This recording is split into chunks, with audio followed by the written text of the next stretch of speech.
ఈరోజు మనలో చాలా మందికి చాలా సమస్యలు ఉన్నాయి, చాలా ప్రశ్నలు ఉన్నాయి, చాలా కష్టాలు ఉన్నాయి.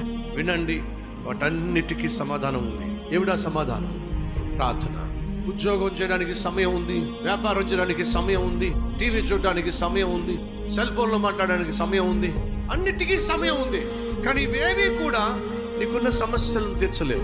నీ కుటుంబంలో ఉన్న సమస్యలు తీర్చలేవు, నీ శరీరంలో ఉన్న సమస్యలు తీర్చలేవు, నీ బిడ్డల భవిష్యత్తును బాగు చేయలేవు, పతనమైపోతున్న పాడైపోతున్న నీ బిడ్డల క్యారెక్టర్ ని పరిశుద్ధపరచలేవు. నీ ఉద్యోగంలో, నీ వ్యాపారంలో తలెత్తుతున్నటువంటి సమస్యలను ఈ రోజు నువ్వు చూసే టీవీ కావచ్చు, చదివే న్యూస్ పేపర్లు కావచ్చు, చేసే చాటింగ్ కావచ్చు, చెప్పే కబుర్లు కావచ్చు, ఇవేవి కూడా నీ జీవితంలో ఉన్నటువంటి సమస్యలకు పరిష్కారం తీసుకురాలేవు. కానీ వాటి కొరకే నువ్వు సమయాన్ని కేటాయిస్తున్నావు. కానీ నీకున్న సమస్యకు జవాబు ఇవ్వగలిగింది ఒకే ఒక్కడు, నేను ప్రకటిస్తున్న ప్రభు అయిన యేసుక్రీస్తు.